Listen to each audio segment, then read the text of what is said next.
5천만 원 차이가 4억이 되었어요. 한 번의 선택이 신혼때의 자산을 크게 좌우할 수 있어요. 제가 첫 내 집 마련을 망했다고 한 이유에 대해서 이야기해 볼게요. 저희 부부가 잠실 아파트에 산다고 하면 다들 대기업이거나 전문직 혹은 금수저라고 생각하시는 분들이 많으신데요. 저희 부부는 둘 다 중소기업 직장인에서 시작을 했어요. 너무 평범한 저희가 잠실 아파트에 살 수 있었던 건 바로 첫 내 집 마련을 했기 때문인데요. 덕분에 갈아타기를 할 수 있었지만 저희는 약 4억을 놓친 아쉬움을 남겼어요. 이번 영상에서 제가 20대에 첫 내 집 마련하면서 후회하는 3가지 이유에 대해서 이야기 드릴게요. 뒤로 갈수록 중요한 내용이니 꼭 끝까지 보시고요. 여러분은 절대 이런 실수 없이 성공적인 내 집 마련하시길 바랄게요. 첫 번째는 제가 감정적으로 매수했다는 점이에요. 당시에는 지금과 같은 상승장이었기 때문에 얼른 집을 사야겠다는 조급함이 없었어요. 아직 결혼도 하지 않은 사이인 남남인 남녀가 돈을 합쳐서 집을 사는 과정이 얼마나 조심스럽고 힘들겠어요. 양가 어른들의 눈치도 보이고요. 저는 그때 부동산은 불패시나라는 말을 철석같이 믿고 있었기 때문에 하루하루 오르는 집값을 보면서 너무 조급했어요. 반면에 남편은 대출을 많이 받아서 집 사는 걸 이해 못하는 사람이었기 때문에 생각에 대한 차이가 너무 컸죠.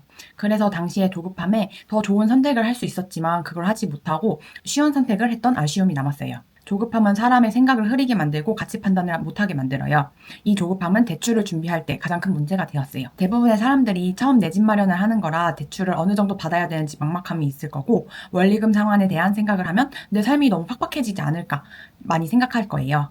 저희 부부도 당시에는 자본주의를 제대로 이해하지 못해서 대출에 대한 두려움이 있었죠. 특히 저희 남편은 현재 부동산은 거품이고 곧 폭락할 거라고 이야기했던 사람이거든요. 당시에 저희가 대출을 받을 수 있는 건 2가지 선택지가 있었어요. 이 2가지는 대출 금리와 금액의 차이가 있었어요.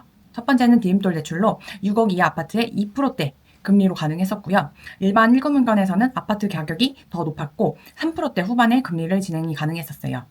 대출이 정말 위험하다고 생각했던 남편은 무조건 디딤돌 대출이 가능한 걸 매수해야 된다고 했어요. 그래서 저희는 당시에 강동구와 관악구 아파트를 비교했었는데요. 디딤돌 대출이 가능한 관악구 아파트를 매수하게 되었죠. 어떤 결과가 있었을까요?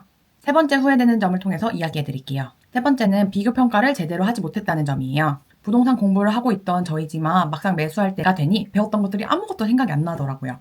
당시에 공구와 관악구 아파트를 비교했는데 당시에는 5천만 원 차이였어요. 하지만 기본적으로 관악구와 강동구의 지역 입지 차이는 강동구가 훨씬 높아요.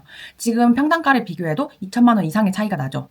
요즘같이 강남 3구가 오른다고 다른 지역이 갭매우기 하는 시기에 가끔 중급지가 늦게 오르는 경우가 있는데 딱 이 시기였던 거죠. 공부한 대로 상급지가 쌀 때 매수해서 들어갔어야 되는데 단 5천만 원을 더 구할 생각을 못하고 저희는 관악구 아파트를 매수해요. 너무 쉬운 선택이었죠. 오히려 아까 앞에서 말씀드렸던 것처럼 일반 은행의 대출 상품으로 강동구의 아파트를 매수할 수 있었는데 그렇게 2, 3년이 지나고 아파트 가격은 5천만 원 차이였던 아파트 가격이 4억 차이까지 나타나게 되면서 자산 가치가 더 커질 수 있는 기회를 놓치게 되었어요. 저는 이때 깨달았어요. 한 번의 선택이 신혼 때의 자산을 크게 좌우할 수 있다는 것을요. 혹시 지금 첫 내 집 마련이나 신혼집 갈아타기를 하시는 분들은 제가 했던 후회되는 3가지를 보시면서 우리도 지금 이런 고민을 하고 있는 거 아닐까 생각해 보셨으면 좋겠어요. 부동산과 같이 큰 돈이 들어가고 황금성이 어려운 자산은 한 번의 선택이 매우 중요하다는 점 잊지 마세요.